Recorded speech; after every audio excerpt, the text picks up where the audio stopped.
ये कहानी है एक ऐसे वॉरियर की जो एक जादूगर को अमरता के श्राप से मुक्त करवाएगा, जिसके फर्स्ट पार्ट को ऑलरेडी हमने एक्सप्लेन कर दिया है। अगर आपने उसका फर्स्ट पार्ट नहीं देखा है तो आपको ये वीडियो समझ नहीं आएगी, तो पहले जाइए उस पार्ट को देखिए। अब हम आगे के पार्ट को कंटिन्यू करते हैं। जैसा कि हमने फर्स्ट पार्ट में देखा था कि इवान और उसके सभी साथी बोलने वाले पहाड़ के पास पहुंच जाते हैं, जहां पर वो पहाड़ सबको वार्निंग देता है और कहता है कि यहाँ से चले जाओ, क्योंकि यहाँ पर आने वाला आज तक यहाँ से जिंदा नहीं गया है, क्योंकि यहाँ पर जो भी आता है वो यहीं का होकर रह जाता है।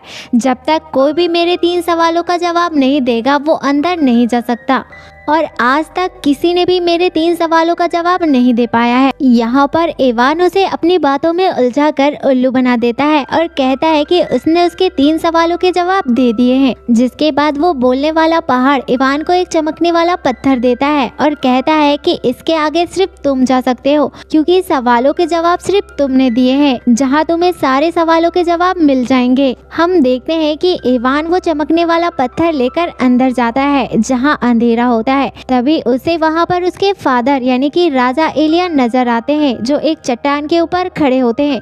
इवान उनसे पूछता है कि आप यहाँ पर क्या कर रहे हो, जिस पर राजा एलिया उसे बताते हैं कि कैसे उनके जाने के बाद जादूगरनियों ने उसे मार दिया था और अब वो मर चुका है, इसलिए अब वो डेडलाइन में है। जिस पर इवान उसके पिता से कहता है कि मेरे पास चमकने वाला पत्थर है, मैं यहाँ से किसी भी मुर्दा इंसान को वापस से जिंदा इंसानों की दुनिया में ले जा सकता हूँ। जिस पर इवान के फादर उससे कहते हैं कि मैंने अपनी लाइफ जी ली है और अब तुम्हें काबिल बनना होगा, जिसके बाद तुम्हें हमारे देश को संभालना होगा। जिससे इवान का दिल भर आता है। जिसके बाद राजा एलिया उससे कहते हैं कि तुम कोटसे को यहाँ से ले जाओ, ये तुम्हें जादूगर को मारने में तुम्हारी मदद करेगा। असल में कोटसे उसी जादूगर का चेला है जिसने उस जादूगर को मारकर खुद अमर हो गया था, और अब वो 5000 साल बाद अपनी गलती को सुधारना चाहता है और उस जादूगर को मारकर खुद को अमरता के श्राप से निकालना चाहता है। जिसके बाद इवान कोटसे को लेकर बाहर आ जाता है। हम देखते हैं कि वो अपने पिता के जाने के गम में काफी ज्यादा दुखी होता है और जोर जोर से रोने लगता है। यहाँ पर बेलिसा उसे संभाल रही होती है। वहीं पर बाकी सभी लोग कोटसे को देखकर हैरान होते हैं। अब बूढ़ी जादूगरनी कोटसे से उस जादूगर को मारने का तरीका पूछती है, लेकिन हजारों साल पुरानी बात होने की वजह से उसे कुछ भी याद नहीं आता, जिस वजह से बूढ़ी जादूगरनी उसके सर में बार बार मारती है, जिससे उसे कुछ कुछ याद आने लगता है और बताता है कि मैंने जिस पत्थर से उसे मारा था उसके टुकड़े करने होंगे, जिससे वो जादूगर मर जाएगा। लेकिन वो पत्थर सिर्फ उसी जादुई तलवार से तोड़ा जा सकता है। जिस पर बेलिसा उसे बताती है कि वो तलवार तो इवान के पास है। ये सुनकर इवान परेशान होता है। ये सुनकर इवान सबसे कहता है कि उस तलवार की पावर कम हो चुकी है और अब उसने काम करना बंद कर दिया है, क्योंकि मैंने इस तलवार का बार बार इस्तेमाल करके पोर्टल बनाकर दूसरी दुनिया में आने जाने का रास्ता बनाया था। इसी वजह से सभी लोग उससे नाराज होते हैं। अब आगे इधर हम दोनों जादूगरनियों को देखते हैं जो सभी को ढूंढ रहे होते हैं। जिसके बाद गलीना अपने जादू से कुछ चमगादड़ बनाती है और बरबरा को ऑर्डर देती है और कहती है कि उनका पीछा करो और वो तलवार लेकर ही वापस आना। इधर हम सभी लोगों को देखते हैं जो इवान से नाराज होते हैं, इसलिए इवान तलवार लेकर जंगल में चलते जाता है और थोड़े आगे चले जाता है और सोचता है कि काश मैंने कभी इस तलवार की पावर को खत्म न किया होता। अनजाने में वो तलवार को जमीन में गाड़ देता है, जिसकी वजह से जमीन की पावर से वो तलवार की शक्तियाँ वापस आ जाती हैं। अब जैसे ही इवान उस तलवार को उठाता है और एक पेड़ को मारता है तो हम देखते हैं कि वो पेड़ कट जाता है, जिससे इवान को पता चल जाता है कि उसकी तलवार की पावर वापस आ गई है। जिसके बाद इवान बची हुई मैजिकल बेरीज खा लेता है और एक बड़े से पत्थर को उठाकर तलवार उसके नीचे रख देता है और थोड़ी देर वहीं पर आराम करने के लिए लेट जाता है। वहीं पर हम फिनिश को देखते हैं जो उन सब की पहरेदारी करने के लिए जाग रहा होता है। तभी उसे एक तीर आकर लगता है, जिसे देखकर हमें पता चलता है कि वहाँ पर जादूगरनी बरबरा आ गई है और उसने उसे तीर मारा है, यानी कि वो उन सब का पीछा कर रही है।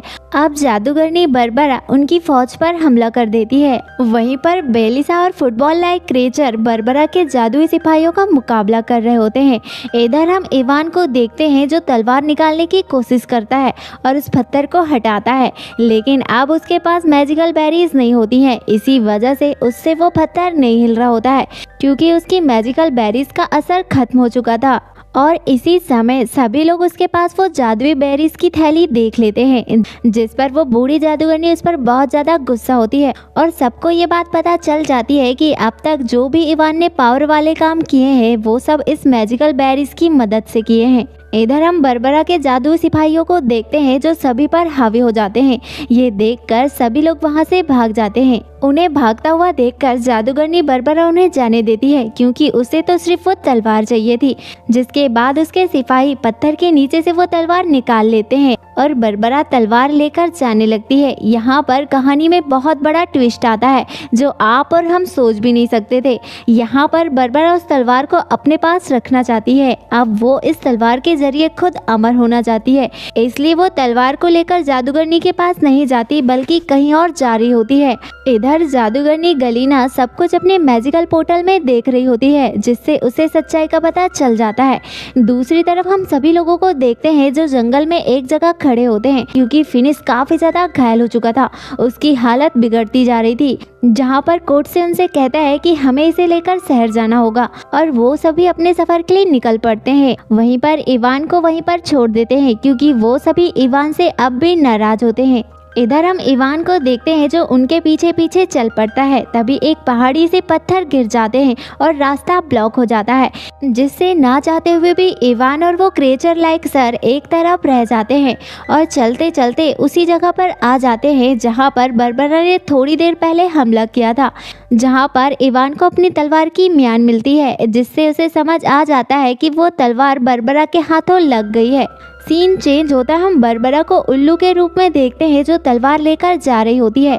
तभी वहां पर जादूगरनी गलीना आ जाती है और बरबरा से टकरा जाती है जिससे तलवार जंगल में कहीं गिर जाती है और वो दोनों जमीन में गिर जाते हैं। जिस पर गलीना बरबरा से कहती है कि तुम गलत कर रही हो, तुम्हें जादूगर को धोखा नहीं देना चाहिए क्योंकि उसी ने हमें बनाया है। जिस पर बरबरा उससे कहती है कि तुम उसकी गुलामी करो, मैं उसकी गुलामी नहीं करूंगी। इधर हम गलीना को देखते हैं जो उस पर जादू कर देती है, जिसके बाद बरबरा की आंखें भी वैसी हो जाती है जैसे उन जादुई सिपाहियों की हुई थी। जिसके बाद गलीना अपने सिपाहियों को ऑर्डर देती है कि जंगल में उस तलवार को ढूंढो। दूसरी तरफ हम उसी जाइंट मैन को देखते हैं जो जादूगरनी के हमले के टाइम वहां से भाग गया था। वो चलता हुआ जंगल में उसी जगह पहुंच जाता है जहां पर वो जादुई तलवार गिरी होती है। जैसे ही वो तलवार देखता है उसे उठा लेता है और साथ लेकर निकल पड़ता है। चलता हुआ वो उसी जगह में पहुंच जाता है जहां पर इवान और फुटबॉल लाइक क्रिएचर आपस में बातें कर रहे होते हैं। जब इवान उस जाइंट मैन के पास वो तलवार देखता है तो खुश हो जाता है और उससे वो तलवार लेकर अपनी व्हाइट सिटी में आ जाता है जहां पर हर तरफ जादूगर की जादुई फौज ने कब्जा कर लिया है। यहाँ पर इवान अपनी तलवार से सबका मुकाबला करने लगता है। तभी हम देखते हैं कि बाकी सब भी वहाँ पर पहुँच जाते हैं जहाँ पर उस बूढ़ी जादूगरनी की बनाई हुई दवा को फिनिश के घाव पर लगाते हैं, जिससे देखते ही देखते उसका घाव ठीक होने लगता है। जिसके बाद ये सभी इवान का साथ देने के लिए फाइट करने लगते हैं जहाँ पर सभी लोग मिलकर उस जादुई फोर्स का मुकाबला कर रहे थे। ये फाइट काफी ज्यादा शानदार होती है। यहाँ पर एक एक सीन काफी ज्यादा आइकॉनिक होते हैं। तभी हम उस क्रिएचर लाइक सर को देखते हैं जो बड़े पत्थर में आकर रुकता है और इवान से कहता है कि हो सकता है ये बड़ा पत्थर वही है जिसे काटने से वो जादूगर मर जाएगा। ये सुनकर इवान उस पत्थर को काटने लगता है लेकिन उससे उस पत्थर को कोई भी फर्क नहीं पड़ता। यहाँ पर इवान कोर्टसे से पूछता है कि पत्थर काटने से कोई फर्क क्यों नहीं पड़ रहा है।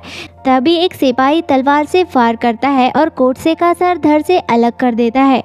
वहीं पर इवान कोर्टसे के सर से पूछता है कि वो जादुई पत्थर कहाँ है जिसे काटने से वो जादूगर मर जाएगा। जिस पर कोर्टसे एक तरफ इशारा करता है और हम इवान को देखते हैं जो उसी तरफ चल पड़ता है। इधर हम कोर्टसे को देखते हैं जो अपना सर उठाकर वापस से अपने धड़ में लगा रहा होता है। तभी वहाँ पर जादूगरनी आ जाती है और अपने जादू से उस क्रिएचर लाइक सर को दूर फेंक देती है। फिर वो अपने जादू से कोर्टसे को भी दूर गिरा देती है। इधर हम इवान को देखते हैं जो उस पत्थर को काटने वाला होता है। तभी कोर्टसे को सब कुछ याद आ जाता है और वो कहता है कि इवान तुम उस पत्थर को मत काटना, उसे काटने से जादूगर आज़ाद हो जाएगा। और वो यही चाहता है, लेकिन तब तक बहुत देर हो चुकी थी। हम देखते हैं कि इवान उस तलवार को पत्थर में गाड़ देता है, जिसके बाद वो जादूगर आज़ाद हो जाता है और हर तरफ रोशनी ही रोशनी फैल जाती है।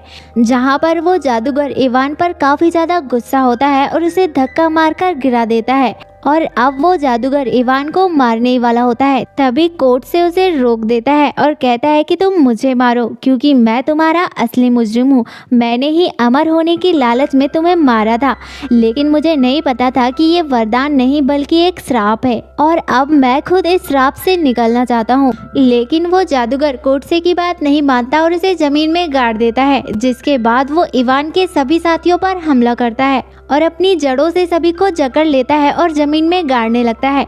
इधर इवान उसकी टहनियों को काटने की कोशिश करता है लेकिन नाकाम हो जाता है क्योंकि उस जादूगर की पावर बहुत ज्यादा बढ़ चुकी थी। वहीं पर इवान बेलिसा को जमीन से निकालने की कोशिश करता है लेकिन इसमें भी नाकाम हो जाता है। जब इवान अपने चारों तरफ देखता है तो उसके सारे साथी जमीन में दफन होते दिख रहे होते हैं, लेकिन वो उनके लिए कुछ भी नहीं कर पा रहा था।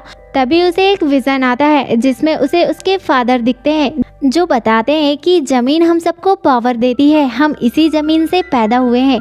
तुम अपनी ताकत को पहचानो और अपनी जिम्मेदारियों को पूरा करो। जिसके बाद इवान का विजुअल टूट जाता है और वो होश में आ जाता है, जहां हम देखते हैं कि उसे जमीन से पावर मिल रही होती है और हम देखते हैं कि वो जादूगर की वो टहनियों को तोड़कर ऊपर आ जाता है और कहता है कि अगर मेरी तलवार को ये जमीन ताकत देती है तो इसका मतलब ये है कि तुम्हें भी ये जमीन ताकत देती होगी। इतना कहकर इवान उस जादूगर को जमीन से उखाड़कर दूर फेंकता है। हम देखते हैं कि जादूगर जैसे ही जमीन से उखड़ता है तो वो काफ़ी ज़्यादा कमज़ोर हो जाता है। जिसके बाद इवान अपनी तलवार से एक पोर्टल बनाता है जिसके जरिए वो उस जादूगर को मास्को में ले आता है, जहां वो जादूगर अपनी पावर को हासिल करने के लिए ज़मीन में हाथ डालता है। लेकिन इवान उससे कहता है ये वो दुनिया नहीं है जहाँ पर तुम कहीं भी ज़मीन में घुस जाओगे और ताकतवर हो जाओगे। ये मास्को है, यहाँ पर हर तरफ बिल्डिंग ही बिल्डिंग है और बिल्डिंग के बहुत नीचे तक बेसमेंट है। यहाँ पर जमीन ढूंढने में तुम्हें बहुत ज्यादा मुश्किल होगी। वहीं पर वो जादूगर जमीन को तोड़कर बेसमेंट में गिर जाता है। गिरने की वजह से वो काफी ज्यादा कमजोर हो जाता है। जिसके बाद वो इवान से कहता है कि जब मैं 5000 साल तक जमीन के अंदर दफन था और बदले की आग से झुलस रहा था तो मैं तुम्हें ऐसे ही नहीं छोड़ सकता। मैं एक बार फिर से वापस आऊंगा और तुम्हारी दोनों दुनिया जिसमें तुम रहते हो मैं उन्हें डिस्ट्रॉय कर दूंगा। जिसके बाद वो जादूगर राख बन जाता है और उसके मरने के बाद दूसरी दुनिया में भी उसका जादू खत्म हो जाता है और सारे जमीन में दफन लोग बाहर आ जाते हैं। तभी हम इवान को देखते हैं जो उसी तलवार से एक जादुई पोर्टल बनाता है और उसी दुनिया में आ जाता है। वहीं पर हम बड़े जादूगर को देखते हैं जैसे वो अपनी लाठी को जमीन में मारता है, जिससे जादूगर के बस में सैनिक सारे ठीक हो जाते हैं। वहीं पर गलीना उनसे जाते हुए कहती है कि ये मत समझना कि ये हमारी हार है, हम वापस आएंगे, और ये बोल के वहाँ से चले जाती है। फिल्म के एंडिंग सीन में दिखाया जाता है कि शहर के सभी लोग इवान को अपना राजा मान लेते हैं और सभी हंसी खुशी रहने लगते हैं। इसी के साथ ये शानदार मूवी यहीं पर एंड हो जाती है। हम नेक्स्ट वीडियो में इसके आगे का पार्ट एक्सप्लेन करने वाले हैं, लेकिन जरा ठहरो। अगर आपको इसी तरह की मूवीज पसंद है जिसमें एक अलग ही जादुई दुनिया हो, ढेर सारा मैजिक, साथ ही हो एडवेंचर से भरा सफर, तो आप हमारे इस चैनल को विजिट कर सकते हैं जहां आपको मिलेंगी ढेर सारी एडवेंचर से भरी movies. Thanks for watching this video. I hope आपको ये एक्सप्लेनेशन पसंद आई हो। अगर आपको ये एक्सप्लेनेशन पसंद आई तो वीडियो को लाइक और चैनल को सब्सक्राइब जरूर कीजिएगा, क्योंकि एक वीडियो को बनाने में बहुत ज़्यादा मेहनत लगती है। आपका एक सब्सक्राइब हमारी इंस्पिरेशन का कारण बनता है।